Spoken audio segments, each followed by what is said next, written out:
ሰላም የስለ ሕይወት ፕሮግራም ተከታታዮቻችን፣ ስለ ሕይወት ቲቪ በየሳምንቱ በዚህ ሰዓት ይዞላችሁ የሚቀርበው ፕሮግራማችን አሁን ይጀምራል። ስለ ሕይወት ፍርድ የተሰጠባቸውን እውነተኛ ወንጀል ታሪኮችን ለእናንተ ለተመልካቾች በድራማ መልክ እያቀናበርን ይዘን የምንቀርበው ፕሮግራም ይሆናል። የዛሬውን ፕሮግራም ይዘንላችሁ የቀረብነው እኔ ብስራት ገመቹና ቃል ኪዳን ታደሰ አንድ ላይ በመሆን ነው። እስከ ፕሮግራማችን ፍጻሜ ድረስ አብራችሁ እንድትቆዩ እንጋብዛለን። እናመሰግናለን።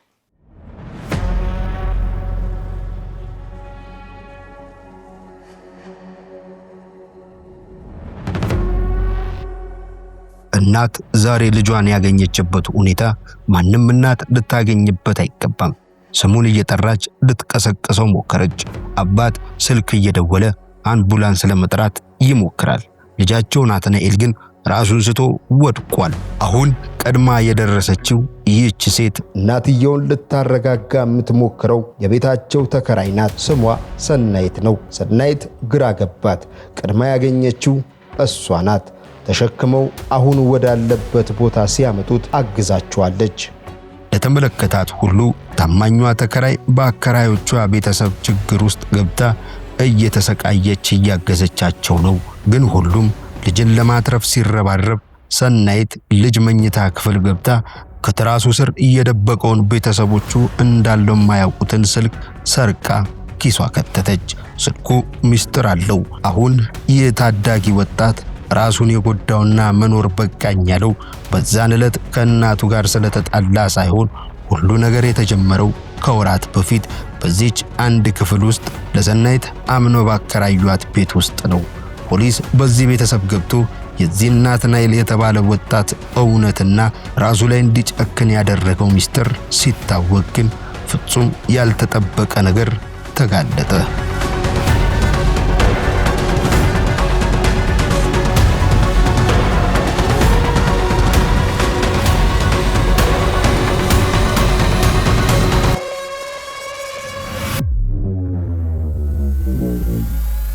ከ3 ወር በፊት ያኔ ሰናይት በዚህ ቤት ተከራይ ሆና ስትመጣ የቤቱ ባለቤቶች የናትናኤል እናትና አባት ቡና ጠጪ ብለው ጋበዟት።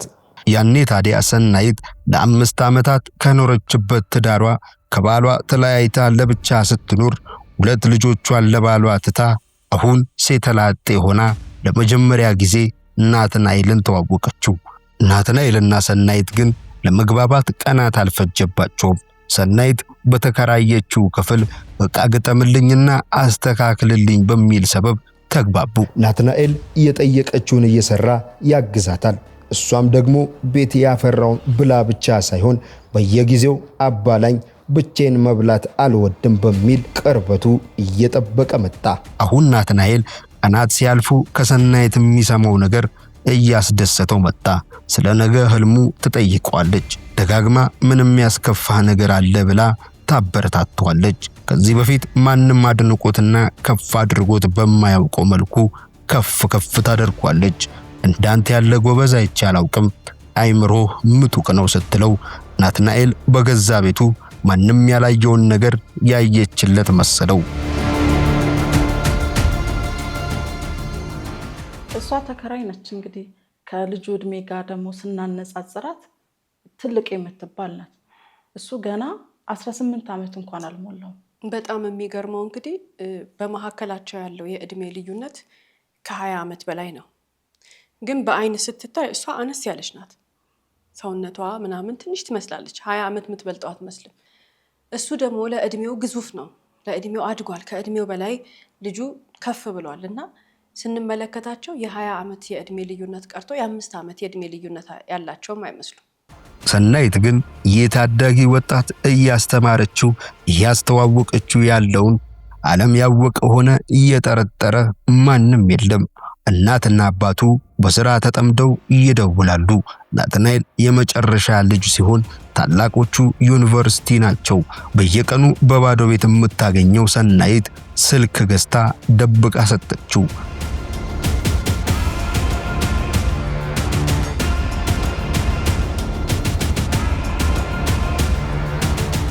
ሌሊቱን ትደውላለች፣ ሲያወራት ያድራል። ናትናኤል ከዚህ ቀደም መማር ብቻ ሳይሆን ጥሩ ውጤት እያመጣ እየተጨበጨበለት ወጣት ነው። ብዙዎች በሱ ላይ ተስፋ አላቸው። ታላላቆቹም ቢሆኑ እንደ ናትናኤል ጎበዝ ተማሪዎች ናቸው።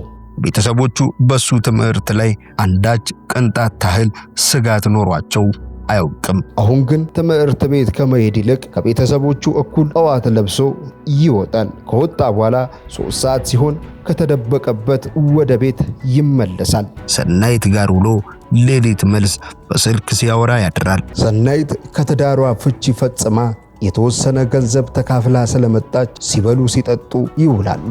ስጋት የላትም። የናትናኤል ቤተሰቦች ግን አንዳች ፍንጭ ሳያዩ በሕይወታቸው ተወጥረው ቀናት እያለፈ ነው። ልጃቸው ናትናኤል ከፊት የሚጠብቀውን ነገር እየጠረጠረ ማንም የለም። በወጡ በገቡ ቁጥር እንግዲህ ምንድነው የሚሏት? በቃ ያው እንደ ጎረቤት ስላዩት አደራ ይሄን ልጅ እንደገና ደግሞ ትምህርትም አለበት እስቲ እርጂው አስጠኚው በቃ አብሮ እንዲውልና እንድትረዳው ነበር የሚገፋፉት። ልክ እንደ ሕፃን ልጅ ነበረ ልጁን የሚያዩት የነበረ። ከዛ ውጪ ልጁ ሲያጠፋ ያማክሯታል። ልጁ ይሄን አጠፋ፣ እንደዚህ ልንቀጣው ነው፣ በዚህ መንገድ እስቲ እንፈትነውና ይሄንን ካደረገ ደግሞ ተስተካክሏል ማለት ነው እያሉ የልጁን ክፍተት ይነግሯታል። ሊወስዱ ያሰቡትን እርምጃ ይነግሯታል። ሊቀጡት ያሰቡትን ነገር ይነግሯታል። እንዲህ ካደረግን ይሄን ካደረገ በዚህ መንገድ ተስተካክሏል ማለት ነው ብለው ሊፈትኑት ሁላ ያሰቡትን ነገር ይነግሯታል። ለምሳሌ እንዲህ ያህል ብር ልስጠውና እናትየው እስቲ ቆይ በዚህ ጊዜ ምን እንደሚያደርገው ይሄን ብር ብላ ልጇን ለመፈተን ትነግራታለች። ለሷ ምን ይመስልሻል ብላ እሷ እንግዲህ ሰው ናት ብላ ነው በንጹህ ልቧ አምናት ነው። እሷ ግን ትሄድና ለልጁ ትነግረዋለች። በዚህ ሰዓት ግባ፣ በዚህ ሰዓት ውጣ፣ እንደዚህ ልበስ፣ እንደዚህ ያክል ብር ሊሰጡህ ነው፣ ሊፈትኑህ ነው፣ እዚህ ቦታ ሊወስዱህ ነው፣ የትምህርት ውጤትህን አምጣ ሊሉህ ነው። በቃ ይሄንን ሁሉ ቀድማ ሄዳ ልጁ ጥፋት እንዳይገኝበት ቀድማ ታርመዋለች፣ ታስተካክለዋለች። እነሱ አምነው ይነግሯታል። እሷ ግን ለሌላ ነገር ነው የተጠቀመችበት። ገና 16 ዓመት እንደሆነ ጠንቅቃ የምታውቀው ሰናይት የተፈጠረውን ተገቢ ያልሆነ ግንኙነት ለማስቆም አላሰበችም። ይልቁን አእምሮ የምትቆጣጠርበት መንገድ ቀየረች። ልቡን በትክክል እንደወሰደች ልቡንና አእምሮን እንደነጠቀችው ተረዳች። አሁን ከቤተሰቦቹ መነጠል ጀመረች። እናቱና አባቱ ትምህርት ቤት ለምን በተደጋጋሚ ይቀራል ተብሎ ተጠርተው ተነገራቸው። ለቤተሰቡ ሰላም መጥፊያ የሆነችው ጸብ በዚህ ተቀሰቀሰ። ናትናኤል ግን የሚያውቁት ልጃቸው አይደለም። በድፍረት በንቀት መልስ ይሰጣቸው ጀመር። ምን አገባችሁ በማለት ለጥያቄያቸው መልስ አልሰጥ አለ። ከቤት አትወጣም ብለው ቀጡት። በእነሱ ሐሳብ ቤት ማስቀመጥ ቅጣት ነው። ለሰናይት ግን ትልቅ እድል ከፈቱላት። በቀጣዮቹ ቀናት ናትናኤል በየቀኑ ሳይሆን በየደቂቃው ቤት ውስጥ ወላጆች ባሉ ሰዓት ሁሉ ጸብ ኑሮ ሆነ። እንዲንቃቸውና እንዳይታዘዛቸው በትጋት ትመክረዋለች። እናትና አባት ግራ ተጋቡ። ቤተሰቡ ተበጠበጠ። ሰላማዊ ሕይወታቸው ታወከ። ሰናይት ቀጠለች። ከቤተሰቡ ጋር ጸብ ብቻ ሳይሆን አዲስ ሐሳብ አመጣች። ተገዝቶለት የማያውቀው ጫማና ልብስ ዕቃዎች ትሰጠዋለች።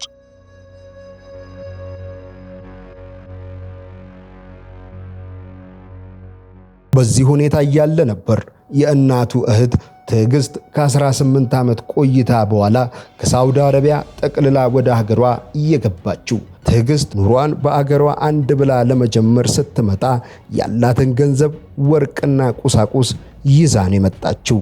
የናትናኤል እናት የሆነችው ይህች ግለሰብ ታላቅ እህቴ ናት ብላ ነበር። ሁሉም በደስታ ተቀበሏት።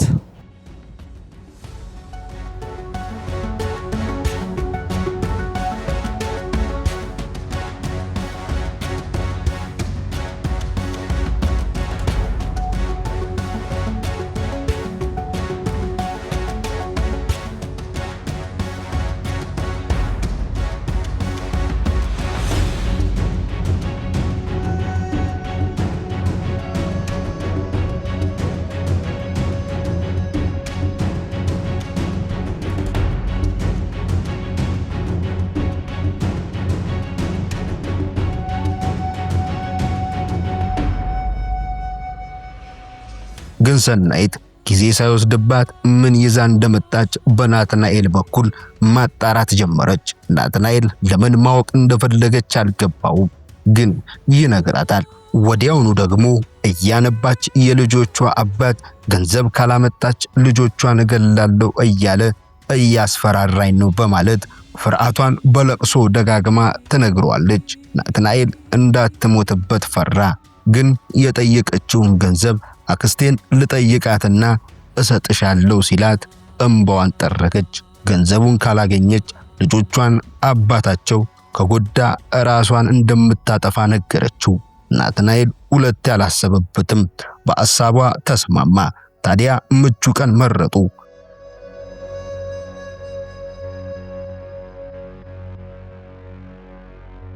አክስቱ፣ እናቱና አባቱ ሰው ለመጠየቅና ትዕግስት ለቅሶ ለመድረስ ሶስቱም ተያይዘው ከቤት በወጡበት ሰዓት ነበር ተቆልፎ የተቀመጠውን ዕቃ በተመሳሳይ ቁልፍ አንዳች ነገር ሳይሰበር ከፈቱት። ናትናኤል ለሰናይት የተቀመጠበትን ቦታ እያሳያት ብርና ወርቁን ሰረቁ። ቁልፉን የሚከፍትላቸውን ሰው ደግሞ ራሷ ደውላ እንዲመጣ አደረገችው።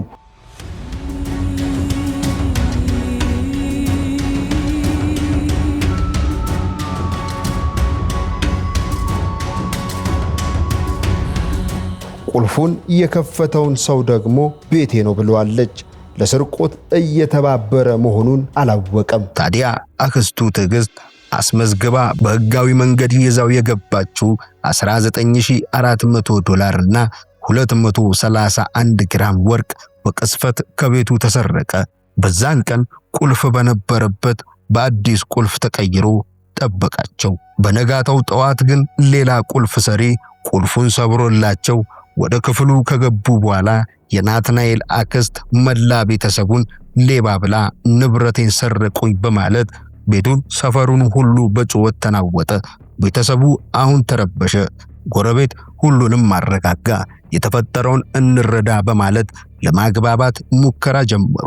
ግን ስራውንና ሌብነቱን ደብቆ ናትናኤል ምንም እንዳልሰራ ዝምታን መረጠ። ናትናኤልን እየጠረጠረ የለም። ሁሉም ሰው እናትና አባቱን ወቀሰ። ዘረፋችሁ፣ ቁልፉን ቀየራችሁ ብሎ የሰፈር ሰው ተቆጣ። መልሱላት አለዚያ ፖሊስ እንጠራለን ተባሉ። እናትና አባቱ ተከብረው የነበሩበት ሰፈር አንገታቸውን ደፉ። ወዲያውኑ ከፍተኛ የቤተሰብ ጸብ ተቀሰቀሰ።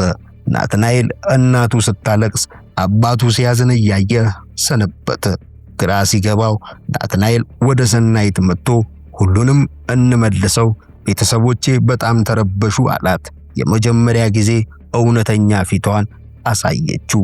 ብሩ ሆነ ወርቁ አይመለስም፣ ለማንም እንዳትናገር ብላ ተቆጣችው።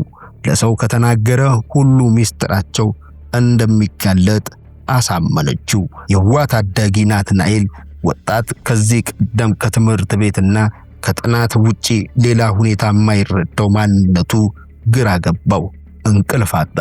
የሰራው ስህተት ሁሉ የእናትና የአባቱ ሁኔታ ሲያይ ያስጨንቀው ጀመር። በሁለትና በሶስት ቀን ልዩነት ናትናኤል ራሱን እያጣ መጣ። ቤተሰቡ ኑሮ ተቀየረ። የሚያከብራቸውና የሚፈራቸው እናት አባቱ ዛሬ በሱ ስራ ሲሰቃዩ ተመለከተ። ናትናኤል አሁን ግራ ሲገባው ተስፋ ሳይቆርጥ ወደ ሰናይት ጋር ሄዶ ሊለምናት ሞከረ። ሰናይት እንክራ ሐሳቡን አልቀበልም አለችው። ታዲያ ግን ሊነግራቸው መወሰኑን ሲነግራት ያኔ ሁሉ ነገር ተቀየረ። ሰናይት የመጨረሻ ማስፈራሪያውን ስልኳ ላይ አውጥታ አሳየችው። እንኳን እናት አባቱ ራሱ ትኩር ብሎ ሊያዩ የዘገነነውን ነገር በአይኑ አሳየችው።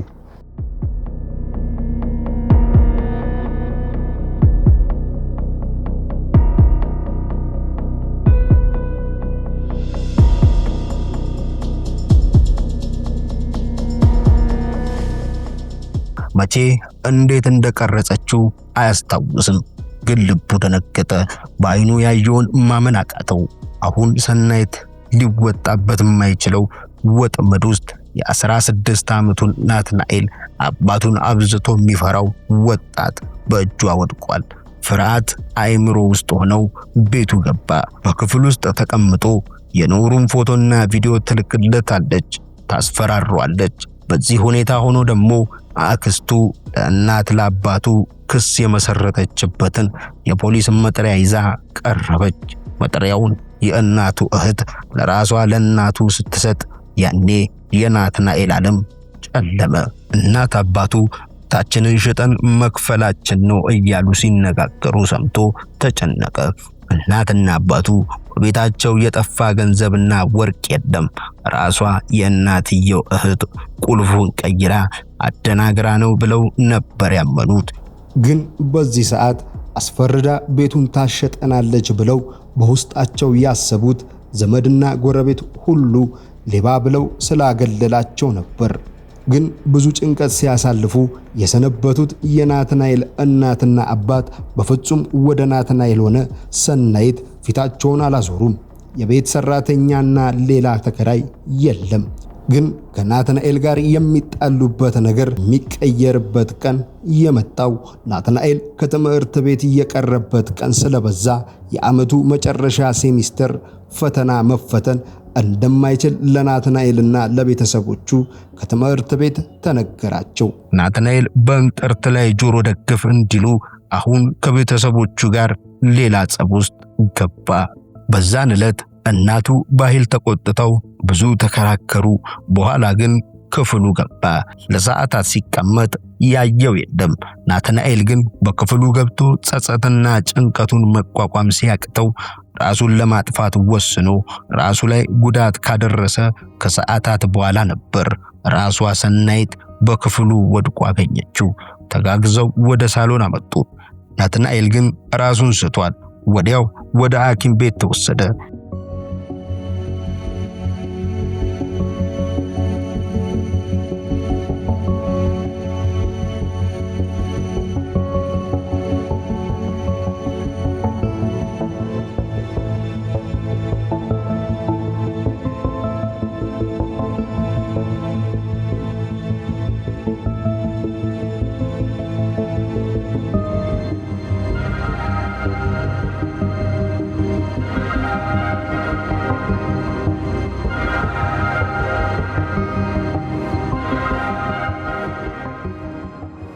ሐኪም ቤት ደርሶ ሕክምና ከተደረገለት በኋላ ግን የ16 ዓመቱን ወጣት ለቤተሰቦቹ ሳይሆን ነፍሱ ስትተርፍ ለፖሊስ አሳልፎ የሰጠው ሆስፒታሉ ነበር።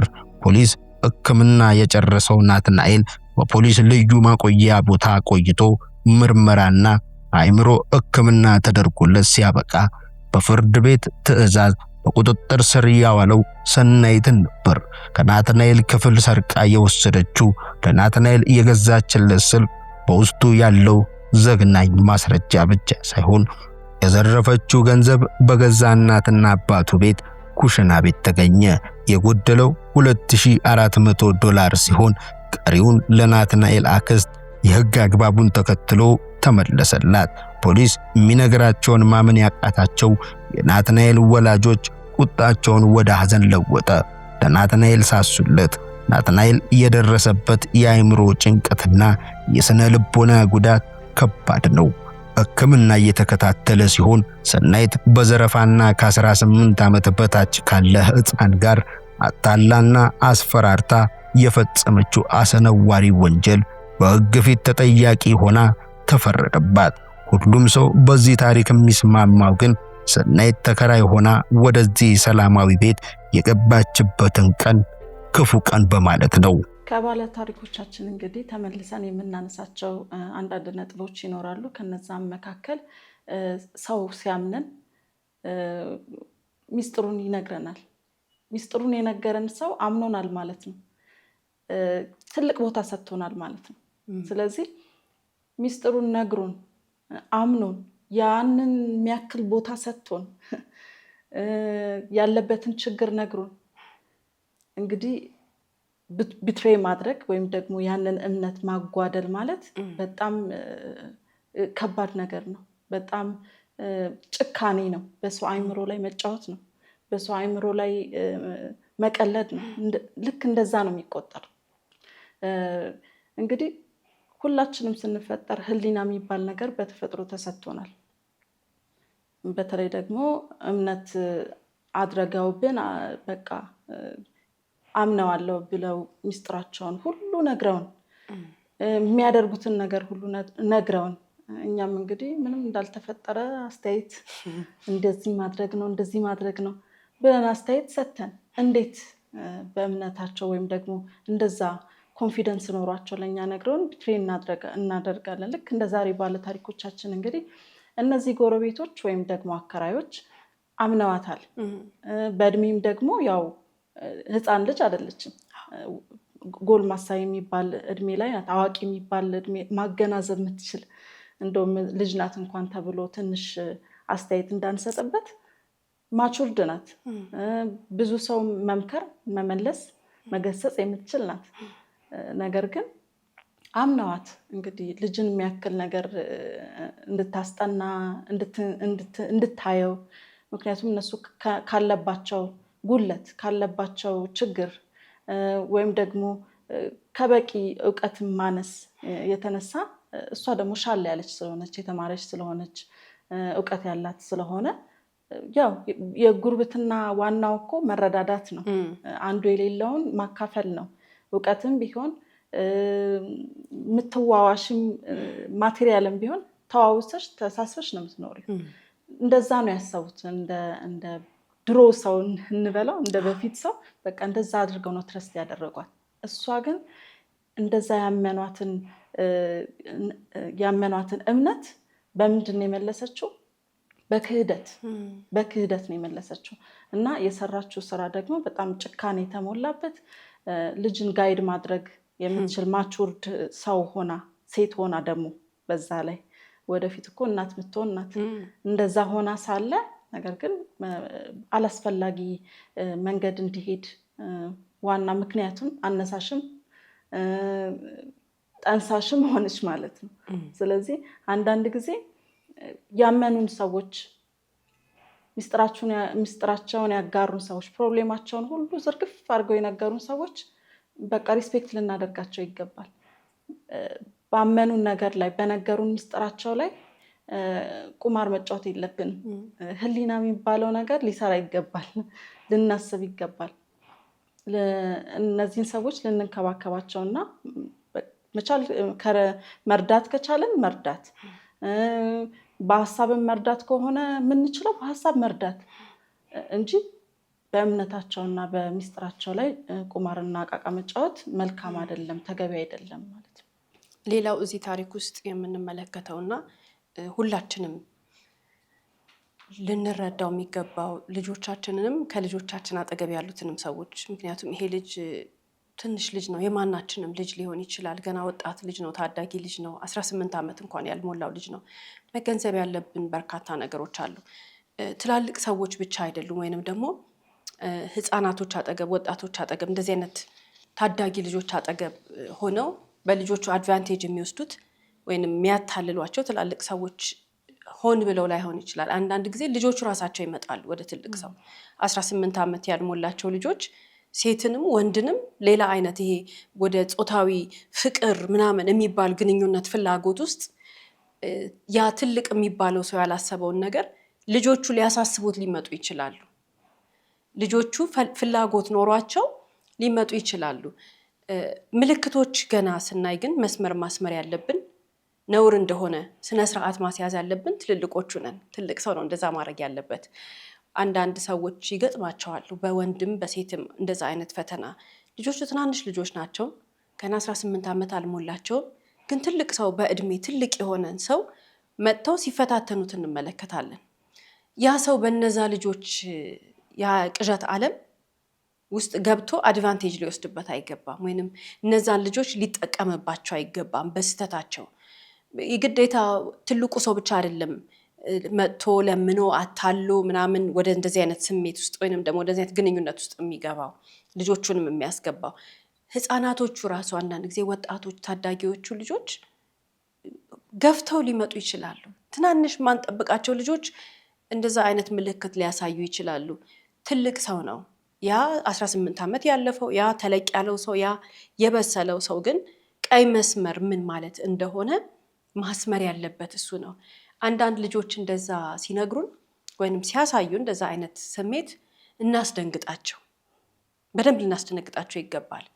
ነውር እንደሆነ ያሰቡት ነገር፣ ነውር እንደሆነ የፈለጉት ነገር ይሄ ለእናትህ እናገራለሁ ለአባትሽ እናገራለሁ ሳይሆን ያሰቡት ነገር ነውር እንደሆነ ምን እያደረጉ እንደሆነ ከጭንቅላታቸው በማይጠፋ ቃላት እናስደንግጣቸው። የዘላለም ትምህርት ይዘው ይሄዳሉ። የሚደረግና የማይደረግ ነገር ስርዓት፣ ቦታ ምናምን የሚባለውን ነገር ሁሉ ይረዳሉ። እና እንመለከታለን እኮ ለምሳሌ ማይሆን ቦታ ጋር የማይሆን አይነት ነገር አንዳንድ ሴት ልጆች ትላልቅ ሰዎችን በማይሆን መንገድ አፕሮች ሲያደርጓቸው እናያለን። ይሄ አለ አይደል እንዴ ምን እያደረገች ነው ምን እያደረገ ነው የምንለው አይነት ነገር እንደነዚህ አይነት ቦታ ጋር በደንብ አድርገን ልጆቹን ማስደንገጥ አለብን። ስነ ስርዓት ማስተማር አለብን። የማንም ሰው ልጅ ይሁኑ። ነውርን ግን እዛው እንዲህ አይደረግም ነውር ነው ብለን ግን መናገር አንፍራ። ብዙዎቻችን እንደዚህ አይነት ነገር ሲገጥመን እንደነግጣለን፣ እናፍራለን።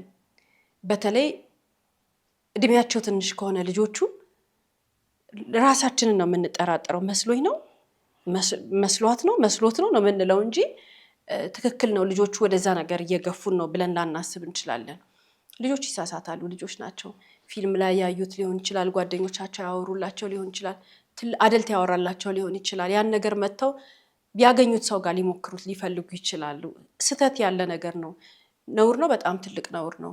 ግን እኛ ደግሞ ኃላፊነት አለብን። ቀይ መስመር ምን እንደሆነ፣ ስነ ስርዓት ምን እንደሆነ፣ ነውር ምን እንደሆነ በደንብ ነው አስደንግጠን መንገር ያለብን።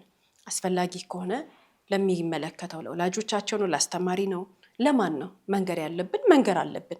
እዛች ጋር እርምጃችን ለልጁ መጪ ህይወት ወሳኝ ነው። እዚህ ጋር ያስደነገጥነው ልጅ፣ እዚህ ጋር ስነ ስርዓት ያልነው ልጅ ሄዶ ሌላ ሰው ጋር እንዲህ አይነት ነገር አይሞክርም። ትምህርት ተምሮ ካለፈ ልጆች ደግሞ ይማራሉ። በእንደዚህ አይነት ነገር ላይ በተለይ ይደነግጣሉ፣ ይማራሉ፣ ይገባቸዋል። እና እርምጃችን ጥንቃቄ የተሞላበት ሆኖ ቀይ መስመር የሚባለውን ነገር ለልጆቹ ለማሳየት የሚጠቅም መሆን አለበት።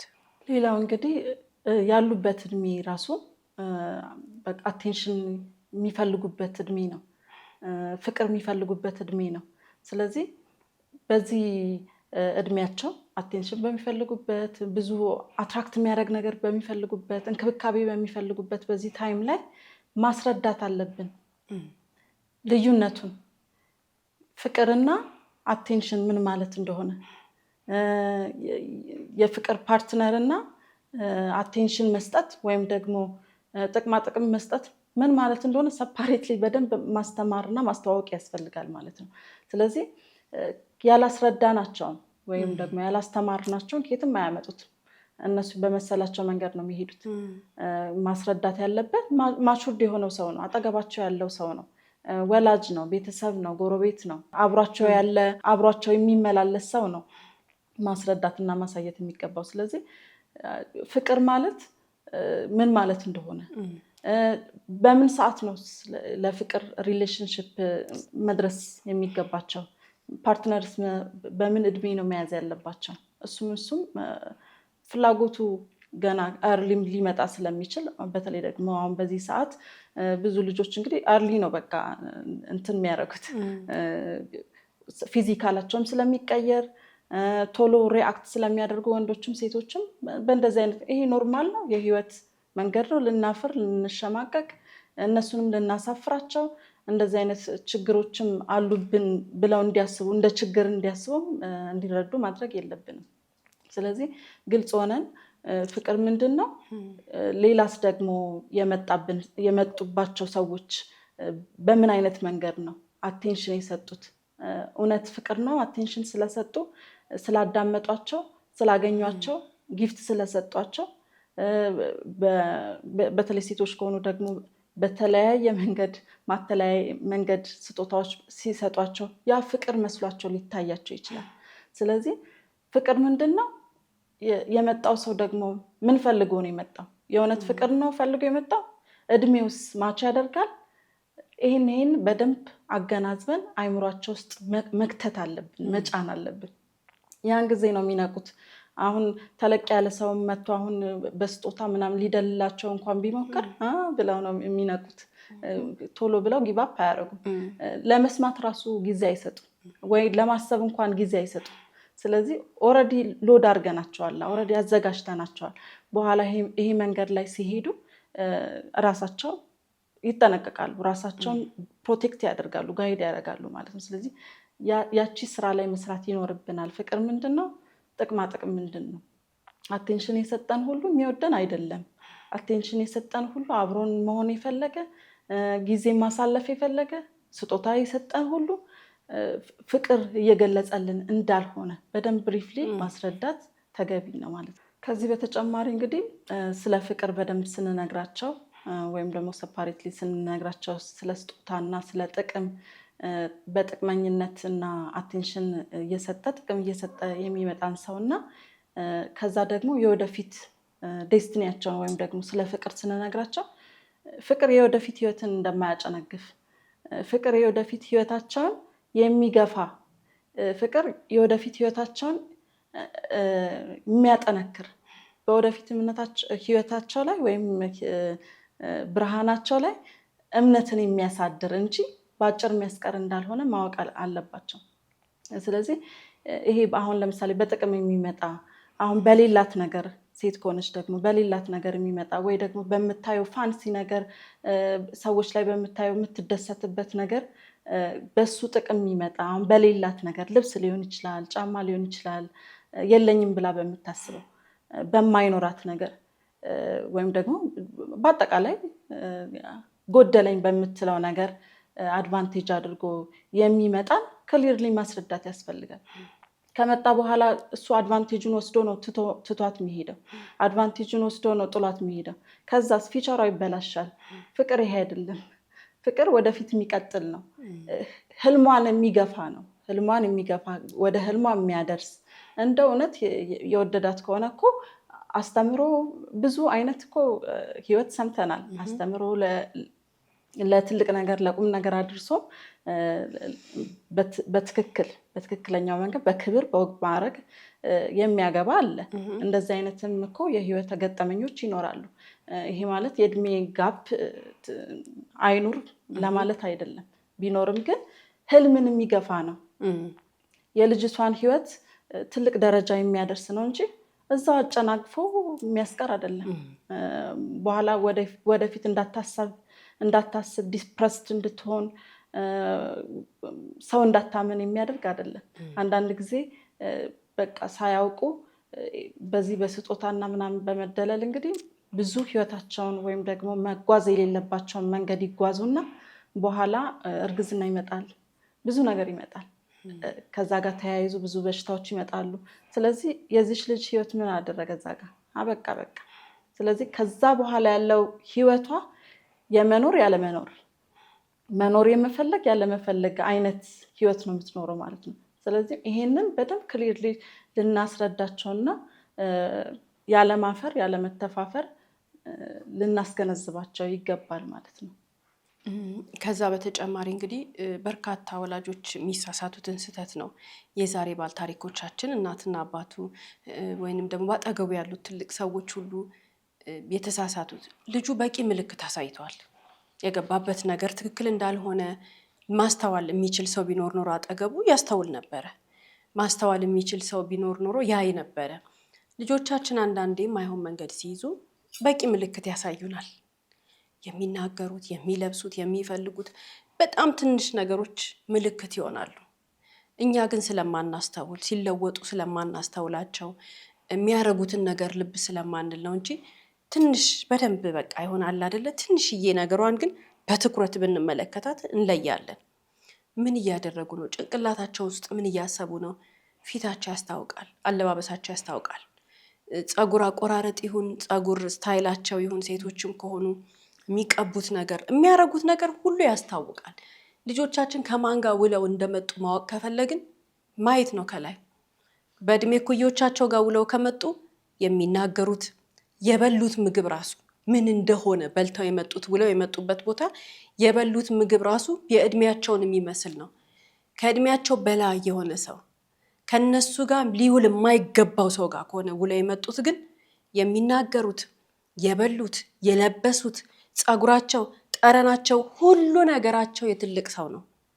ልጆቻችን ከኛ ጋር ሲሆኑ ነው እንደዛ መሆን ያለባቸው። የትልቅ ሰው ምግብ፣ የትልቅ ሰው ጠረን ምናምን እንጂ ከሌላ ከኩዮቻቸው ጋር ሲሆኑ እንደ ኩዮቻቸው ነው መሆን ያለባቸው። የሚፈልጓቸው ነገሮች አሉ። ልጆች የሚጠቀሙባቸው ቁሳቁሶች አሉ። እነዛ ቁሳቁሶች በእድሜ በነሱ ልክ ነው የሚሆነው። ከእድሜያቸው በላይ ከሆነ ሰው ጋር የሚውሉ ከሆነ ግን የሚጠቀሟቸው ቁሳቁስ ራሱ ይለያል።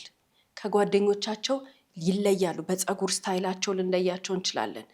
በጣም ብዙ ነገር ትኩረት ብናደርግ እንለያቸዋለን። ወይ እኔ ልጅ እኮ ይላል አንዳንድ ሰው። ለምሳሌ ልጆቹ ፀጉራቸው እንደዚህ ከፍ ያለ ነው አይደል? በህፃንነታቸው ያሁን ጊዜ በተለይ ቁመቱን ያስረዝሙታል። እንደ ወላጅ ከፈለገ ያስረዝማል፣ ከፈለገ ያሳጥራል። ድንገት ይነሱና ልጆቹ ስታይላቸውን ሙሉ ለሙሉ ሲቀይሩት ተቀየረ፣ ወይ ፀጉሩን ተቆረጠ እኮ፣ ወይ እንትን አደረገ እኮ። ልጁ አምኖበት ሊሆን ይችላል ፀጉሩን የተቆረጠው። ለምን ብሎ መጠየቅ ግን ማስተዋል ነው። እርግጠኛ መሆን አለብን። ለምን የፀጉሯን ስታይል ቀየረች? ለምን የፀጉሩን ስታይል ቀየረ? ለምንድን ነው ያ ሰው በምን ምክንያት ነው አለባበሱ የተቀየረው? ወይም ልጅቷ በምን ምክንያት ነው አለባበሷ የተቀየረው? ምን ስለሆነች ወይንም ደግሞ ምን ስለሆነ ነው ያ ሰው ወይንም እቺ ህፃን ልጅ ወይንም ይሄ ህፃን ልጅ፣ ይሄ ወጣት ልጅ፣ የ18 ዓመት ያልሞላቸው ልጆች ምን ሆነው ነው ከጓደኞቻቸው የተለየ ባህሪ ያየንባቸው? እንዳንም ወይም በትኩረት ማየት አለብን። የዛን ጊዜ ችግሩን እናውቀዋለን። እኛ ግን በዕለት ተዕለት ህይወት እንወጠርና ልጆቹ ድንገት ፀጉሩን አጎፍሮ የነበረ ልጅ ተቆርጦት ሲመጣ ህፃን ልጅ እኮ ነው። እኩዮቹ በሙሉ እንደዛ ነው የሚያደርጉት። በቃ ይሄ ብንቀበለውም ባንቀበለውም የሚያደርጉ ልጆች አሉ አይደል? ልጄ ያስተዋለ፣ ልጄ ልብ ገዛ፣ ያልኩትን ሰማ ይላል አንዳንድ ሰው። ወይ ሴቷ ልጅ ለምሳሌ እኛ ማንወደውን አይነት የፀጉር ስታይል ይሆናል የሚኖራት። ድንገት መጥታ እኛ የምንፈልገው አይነት ነገር አደረገች። ለምን? ማን ነው ተጽዕኖ ያደረገው? ማን ነው ልጆቻችን ላይ? አለባበሳቸው፣ አረማመዳቸው፣ አነጋገራቸው። ልጆች እኛ ከሰጠናቸው ሳንቲም፣ ገንዘብ ምናምን ውጭ የሆነ ቦታ ሲውሉ ማን ነው የወሰዳቸው? ማን ነው እንደዚህ አይነት ሆቴል ያሳያቸው? ማን ነው እንደዚህ አይነት ምግብ ያበላቸው? ማን ነው እኛ ያላሳየናቸውን እኛ ያላደረግንላቸውን ነገር ያደረገላቸው? የልጄ ልደት እንደዚህ አይነት ቦታ ተከበረ ብለው አንዳንድ ወላጆች ደስ ይላቸዋል። ማን ያከበረላቸው? ልጄ እንደዚህ አይነት ቦታ ሄዳ ተዝናናች ብሎ ደስ ይላቸዋል። ከማን ጋር ነው የሄዱት? እርግጠኛ መሆን መቻል አለብን። ጓደኛን ያዝናናል። ልጆቻችን ከጓደኞቻቸው ጋር የጓደኛ ቤተሰብ ሊያዝናናቸው ይችላል። ግን የጓደኞቻቸው ቤተሰቦች እጅ በሌለበት ቦታ ላይ ልጆቹ ማዋልም ማደርም የሌለባቸው ቦታ ውለው ያድራሉ። ልጆች ከኛ አቅም በላይ የሆነ ቦታ ዋሉ። ልጆች እኛ መክፈል ማንችልበት ቦታ ሄዱ ማለት ልጆቹ ተሳካላቸው ማለት አይደለም። የቁልቁለት በራቸው ነው ወለል ብሎ የተከፈተው። ህፃን ነው፣ ልጅ ነው። እኛ የሰጠነውን ነው መኖር ያለበት። ከዛ የተሻለው ህይወት ራሱ የሚገነባው ህይወት ነው። ወላጅ በጣም ማስተዋል መቻል አለበት። የልጆቻችን ልብስ እኛ ከገዛነው ውጪ ከሆነ ከየት መጣ ብለን መጠየቅ አለብን። የልጆቻችን ካልሲ እኛ ከገዛነው ውጪ ከሆነ ከየት መጣ ብለን መጠየቅ አለብን። የልጅ ልብስ፣ የልጅ ዕቃ፣ የልጅ ደብተር፣ የልጅ ቦርሳ ይበረበራል፣ ይታያል። ከየት መጣ ይባላል። እኛ ያልገዛነውን ጫማ ማን ነው ያመጣው?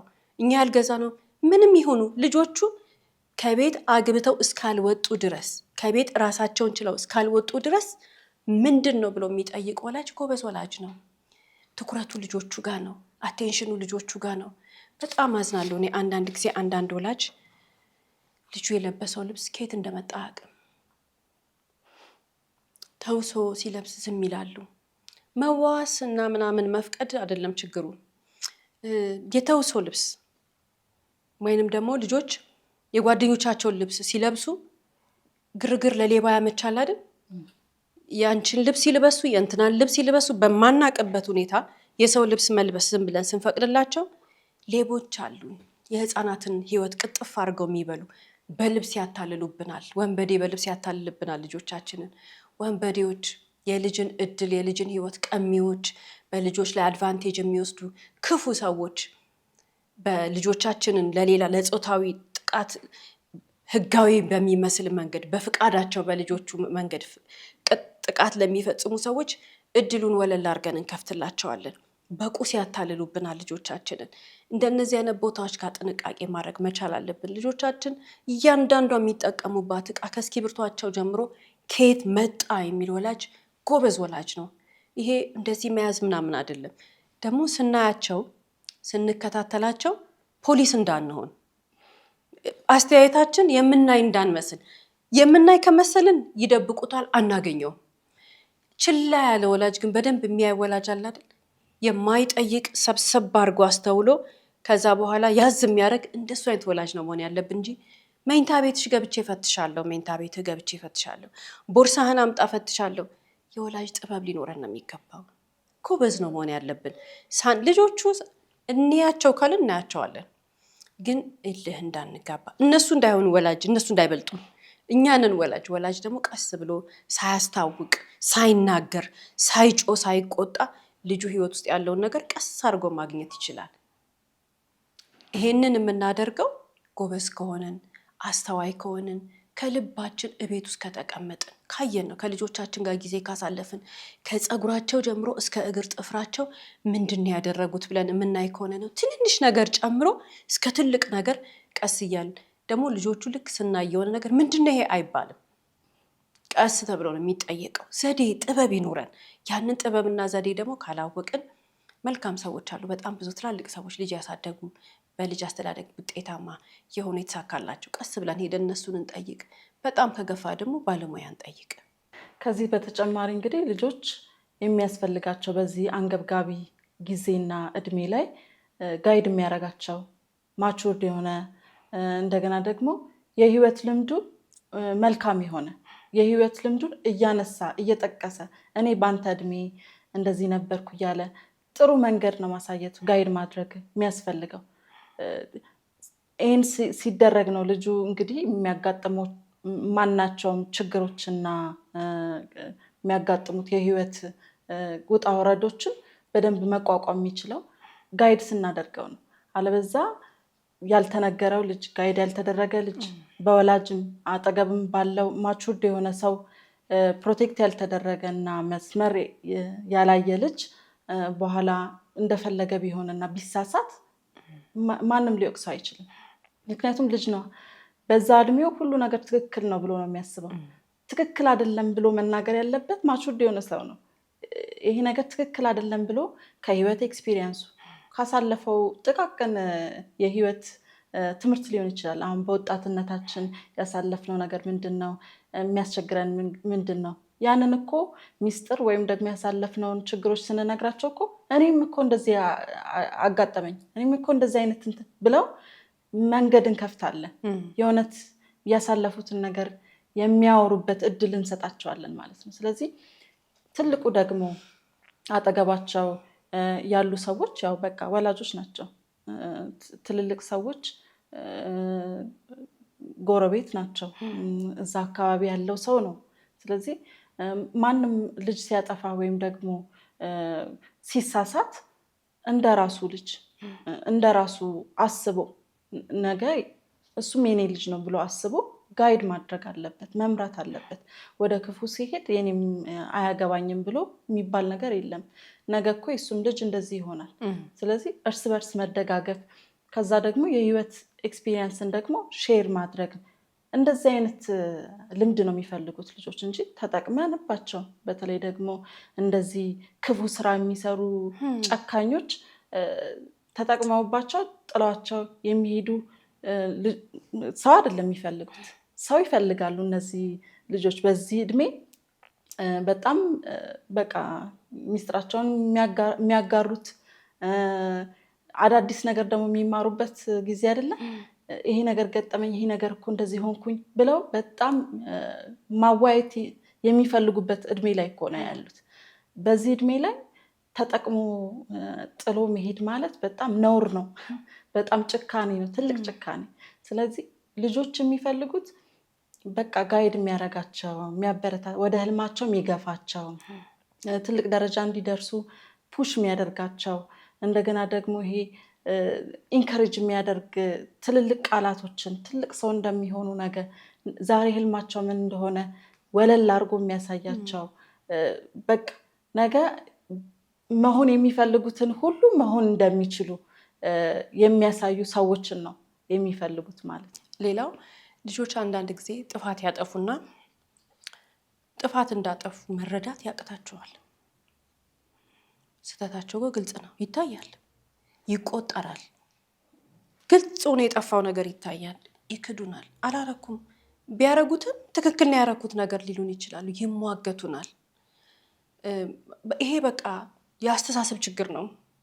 ገና አልዳበሩም፣ አይምሯቸው አልተረዳም ብለን ነው ልንረዳ የሚገባው እንጂ ከልጆቹ ጋር ለምን አደረገ፣ ለምን በዚህ መንገድ ሄደ፣ ለምን ይሄን አደረገች ብለን እልህ የምንያያዝ ከሆነ እንደ አለቃ አክት የምናረግ ከሆነ አጉል እኛንን መሪና እኛን መከተል አለባቸው ልጆቹ ብለን የምናስብ ከሆነ እኛም ያላወቅነው እልህ ውስጥ እንገባለን።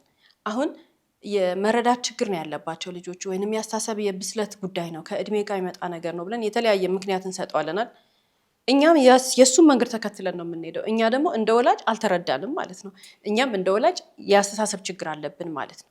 እንዲህ አይነት ክፍተት ውስጥ እንዳንገባ ልጆቹ በጣም ይሟገቱናል አይደል? በቃ እልህ ይያዛሉ፣ ከኛ ጋር ይተናነቃሉ። አንዳንድ ጊዜ ማን ወላጅ ማን ልጅ እንደሆነ እስከሚገባን ድረስ በቃ ቤት ውስጥ የሌለ ውጥረት ይፈጠራል፣ መናናቅም ይፈጠራል። አንዳንዴ በቃ ልጆቹ ከቁጥጥር ውጭ ይሆናሉ።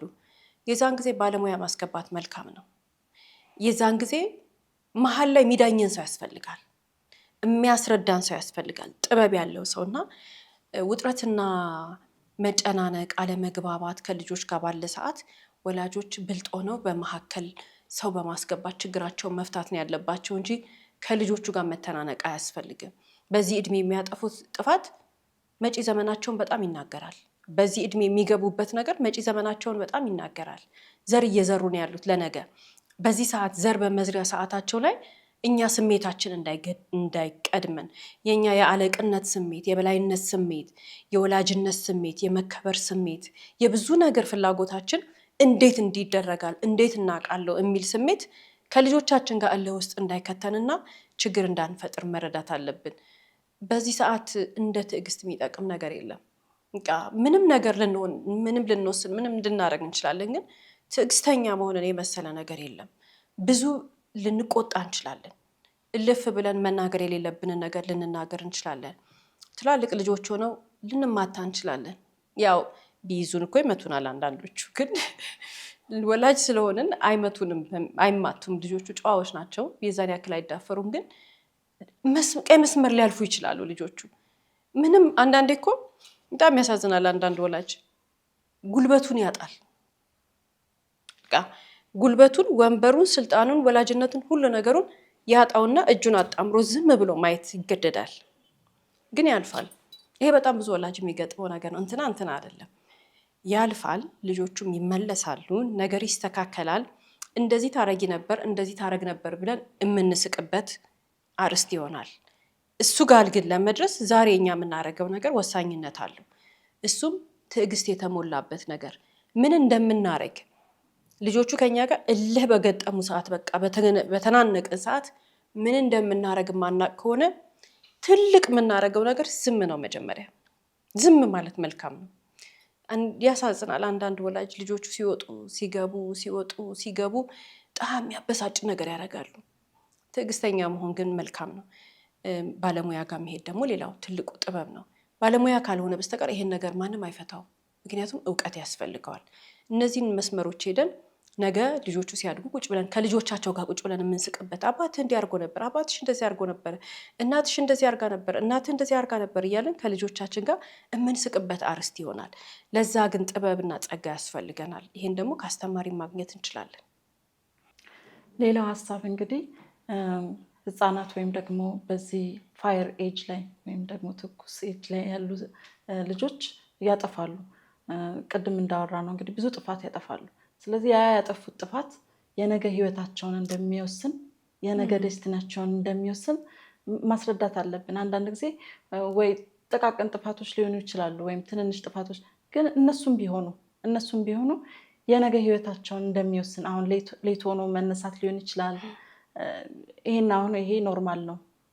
ከሌላው ደግሞ ልጅ አንጻር እቺ ምንም አይደለችም ብለን የምናልፋት ከሆነ ነገ ስራው ላይ ነገ የራሱ ቢዝነስ እንኳን ምናልባት እሱንም ከኖረው ደግሞ እያረፈደ ይሄዳል ማለት ነው። ኃላፊነት የሚሰማው ልጅ አይሆንም። ሪስክ ቴከር አይሆንም። ማኔጅመንት አያውቅም። ስለዚህ ይሄን ሁሉም ማስረዳትና ማስገንዘብ የምንችለው እኛ ነን። ወይም ደግሞ ማቹርድ የሆነ ሰው ነው፣ ወይም እናት አባት ነው፣ ትልልቅ ሰው ነው። ስለዚህ ብዙ ልጆች አሁን እዚህ ጋር የሚያጠፉት ጥፋት ዴስቲኒያቸውን የሚወስን አይመስላቸውም። ዛሬ የሚኖሩት ኑሮ በመነጽር ቢያዩት ዛሬ የሚኖሩት ኑሮ የነገ ኑሯቸው እንደሆነ አያውቁም። ስለዚህ ያንን ማስገንዘብ የማን ስራ ነው? የትልልቅ ሰው ስራ ነው። እኔ አሁን ምሳሌ ማድረግ እኔ ያለፍኩበት አሁን እንደዚህ ሳደርግ ነው። ሌት ሆኜ እነሳለሁ ከሆነ ሌት ሆኜ ተነስቼ ነበር እንደዚህ ያደርግ ፌለሪቲያቸውን ክሊር አድርገው ተናግረው ዛሬ የደረስኩበት ግን እንደዚህ ነው፣ ግን ያኔ እንደዚህ ባደርግ ኖሮ ከዚህ የበለጠ ነገር ይኖረኛል፣ የራሴ ነገር ይኖረኛል እያሉ በቃ የሚሰሩት ስራ ዴስቲኒን እንደሚወስን የነገ ህይወታቸውን እንደሚወስን ያ ደግሞ ምርጫ እንደሆነ እንደዚህ ማድረግ ምርጫ እንደሆነ ነገ ተኩራርተው ሪላክስ አድርገው ለሌላ ሰው መትረፍ የሚችሉበትን እኮ ህይወት ሊኖሩ ይችላሉ። ስለዚህ ማስረዳት ይኖርብናል ማለት ነው። መግለጽ ነው። ዛሬ የዘሩት ዘር ነው ነገ የሚያጭዱት። ዛሬ የሆኑትን ነገር ነው ነገ የሚለቅሙት። ያልዘሩትን ነገር ከየትም አያመጡትም። ትጋት ያላሳዩለትን ነገር ነገ ቁጭ ብለው መብላት አይችሉም። ስለዚህ ዛሬ የታተሩለትን ነገር ነው ነገ ቁጭ ብለው ሪላክስ አድርገው ለሌላም ሰው መትረፍ የሚችሉት ማለት ነው። ሌላው ደግሞ ሀሳብ ምንድነው? እንደዚህ ቤኔፊት የሚወስዱ ሰዎች፣ በልጆች ላይ የሚጫወቱ ሰዎች፣ አድቫንቴጅ የሚወስዱ ሰዎች እንደሚጠየቁ ማወቅ አለባቸው። ይህን ህሊናቸው ይጠይቃቸዋል። አንደኛ ፈጣሪ ይጠይቃቸዋል። ሌላው ደግሞ ማወቅ ያለባቸው ህግ ይጠይቃቸዋል። ይሄ በህግ ያስቀጣል፣ ያሳስራል፣ ወንጀል ነው። በቃ ህገ ወጥ ናቸው። ስለዚህ በሁሉም መንገድ ነው የሚጠየቁት። ይህን ማወቅ ይኖርባቸዋል ማለት ነው። እንደፈለጉ እንደዚህ አይነት መጥፎ ተግባራት ልጆች ላይ፣ ለዛውም ፊውቸር ያላቸው ልጆች ላይ፣ ነገ ብዙ ነገር መሆን የሚችሉት ልጆች ላይ በአጭር እያስቀሩ ሪላክስ አድርገው የሚኖሩበት ምንም ምክንያት የለም። ስለዚህ እነሱ ማስተዋል ባይችሉም አይምሯቸውን ቢደፍኑት፣ ሊናቸውን ቢደፍኑት እንኳን ህግ ይጠይቃቸዋል። እንደዚህ የሚያደርጉ ሰዎች ደግሞ አሁንም በአካባቢ ካሉ፣ በአቅራቢያችን ካሉ መጠቆም ይኖርብናል፣ ማሳየት ይኖርብናል። ምክንያቱም ትውልድ እየገደሉ ነው፣ ትውልድ እያጠፉ ነው። ማስቆም ይኖርብናል። እነዚህ ሰዎች ካልተቀጡ በስተቀር፣ ከጥፋታቸው ካልታረሙ በስተቀር ብዙ ልጆች ሊያጠፉ ይችላሉ። ነገም እኮ አይደርስብኝም ያለው ሰው፣ አያገባኝም ያለው ሰው ላይ ቤት ውስጥ ይመጣለታል። ስለዚህ በቃ ሁሉም የኛ ልጅ ነው፣ የኔ ልጅ ነው፣ ኃላፊነት የሚሰማው ሰው ልንሆን ይገባል ማለት ነው። ሌላው ወላጆች ብዙ ጊዜ የምንመለከተውና የምንታዘበው ወይም አሳዳጊ ሆኖ የሚያየውና የሚታዘበው ነገር አለ። አንዳንድ ነገሮች ከወላጅ ቁጥጥር ውጪ የሚሆኑት በወላጆች ስንፍና ወይም ደግሞ በወላጆች ትኩረት ማጣት ብቻ ሳይሆን ወላጆች ልጆቻቸው አላደጉም ብለው ስለሚያስቡ፣ ልጆቻቸው ህፃናት ናቸው ብለው ስለሚያስቡም ጭምር ነው። ልጆች በየትኛው እድሜ ክልል ውስጥ ምን ሊያደርጉ እንደሚችሉ መገመት የሚችል ወላጅ የለም። በየትኛው እድሜ ላይ ምን ውስጥ እንደሚገቡ ልናውቅ አንችልም። ምክንያቱም ለዓለም ተጋልጠዋል። ልጆች ትምህርት ቤት ይሄዳሉ፣ ጓደኞቻቸው ጋር ይሄዳሉ፣ ደጅ ይወጣሉ፣ ይጫወታሉ፣ ይዝናናሉ። ልጆች ናቸው፣ እድሜያቸው ነው። ልጆች መማርና መዝናናት ነው ስራቸው። ስለዚህ ይማራሉ፣ ከዛ ከጓደኞቻቸው ጋር ይጫወታሉ፣ በጣም ብዙ ቃላት ተምረው ይመጣሉ፣ በጣም ብዙ ተግባራትን ፈጽመው ይመጣሉ። ሰው እስከሆኑ ድረስ ሁላችንም የሚያደርግነው ነገር ነው፣ እዛ ውስጥ ይገባሉ። ወላጅ ማታ ማታ ከልጆቹ ጋር ቁጭ ብሎ ሲያወራ ቲቪ በሌለበት፣ ስልክ በሌለበት፣ ስልካችንን ሳናይ፣ ቲቪ ሳናይ፣ ምንም አይነት ዲስትራክሽን ሳይኖር ልክ አሁን እኔና አንቺ እንደምናወራው ከልጆቹ ጋር ግን የሆነ ወላጃዊ ስሜት ሳይሆን ጓደኛዊ አይነት ስሜት ኖሮት የማውራት ብቃቱ ካለው ለምን 10 ደቂቃ አትሆንም? ለምን 1 ሰዓት አትሆንም? ለምን 3 ሰዓት 4 ሰዓት አይሆንም? ግን ይኑሮ ብቻ ለምን 5 ደቂቃ አትሆንም? ያ ዓለም የሰገሰገው የማይረባ መረጃ አይምሯቸው ላይ ታጥቦ ነው የሚወጣው። ለጭንቅላታቸው ውስጣቸው ለገባው የማይሆን በመንፈሳዊ ህይወት ብናየው የክፉ ነገር በዓለማዊ ህይወትን ብናየው ነገን የሚያጠፋባቸው ምንለው አይነትን መረጃ ከውስጣቸው እንደ ሻወር ነው አጥበን የምናወጣው። ይሄ ልምምድ በጣም ይጠቅመናል። ልጆቻችን ከዓለም ጋር ስለሆነ የሚኖሩት ወጥተው ውጪ የሚያገኙትን መረጃ እኛ ሲመጡ ያወራሉ። ልጆች በጣም ያወራሉ። የማውራት ልምምዱ ካለን ገና ስናገኛቸው እኮ ዝም በሉ ብለናቸው ነው የሚያቆሙት። ያወራሉ። የሆነ ሰዓት ይዘጉናል፣ ማውራት አይፈልጉም። የዛን ጊዜ ደግሞ እኛ በትዕግስት ሙዳቸው እስኪመጣ ጠብቀን እራሳቸው ጥፋታቸውን ይናገራሉ። እራሳቸው መልካም የሆነ ሰውና መልካም ያልሆነ ሰው አጠገባቸው ያለውን ይናገራሉ። ምንም ሌላ ምስክር አያስፈልገንም። ልጆቹ ያረጓትን ነገር በሙሉ አጠገባቸው ያለ ሰው የሚያደርገውን ማምን እንደነገራቸው እራሳቸው ይናገራሉ። በልጅና በወላጅ መካከል ያለ ግንኙነት ይወስነዋል። በጣም የሚያስገርመው ነገር ልጆች ልጅ ሆነው ይሄን ነገር የሚያደርጉ ይመስለናል። እያደጉ ሲመጡ ግን የበለጠ ነው ለኛ ኦፕን ሆነው የሚናገሩትና እኛንን ጎበዞች መሆን ያለብን፣ እኛንን ትዕግስተኛ መሆን ያለብን፣ እኛንን ያንን ግንኙነት መፍጠር ያለብን። አንዳንድ ወላጅ ምን ይገጥመዋል? ይሄ ከልጅ ጋር ጥሩ ቅርርብ ሳይኖር ልጆቹ ድንገት ያድጉበታል። ግንዛቤ ማጣት፣ የህይወት ውጥረት፣ ሌላ ሀገር ሆኖ ሊሆን ይችላል ልጆቹ ቤተሰብ ጋር ያደጉት። የተለያየ ነገር በልጅና በወላጅ መካከል ግንኙነት ሳይኖር ሊያድጉ ይችላሉ። ልጆች ከኛ ጋር ጥሩ የሆነ መሰረታዊ የምንለውን አይነት ነገር ሳይኖራቸው ሊያድጉብን ይችላሉ። እድሜያቸው ከፍ ሊል ይችላል። ለልጅ አይረፍድም።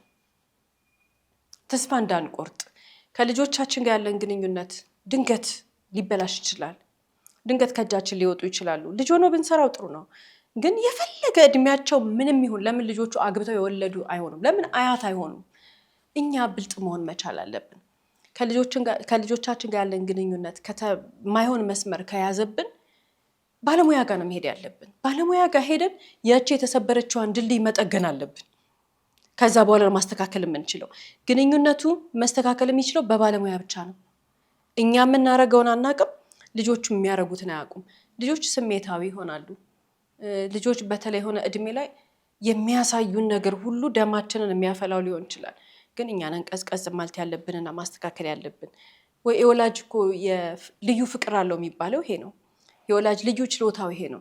የወላጅ የሚሰበረው በልጁ ነው ማለት ይሄ ነው። ስለዚህ በርትተን ከልጆቻችን ጋር ያለንን ግንኙነት ማጠንከር ያለብን እኛ ነን። ከልጆቻችን አጠገብ በተለይ እነማን እንደሚውሉ እነማን እንደሚያድሩ ምን አይነት መረጃ እንደነገራቸው እንድናቅ እንደነዚህ አይነት ሰላማዊ ግንኙነቶች ደግሞ ትልቁን አስተዋጽኦ ያደርጋሉ።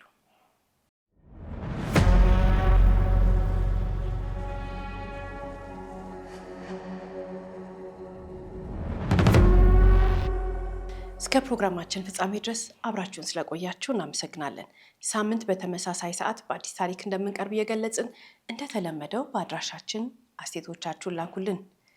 እስከ ሳምንት ድረስ ቸርን ሰንብት።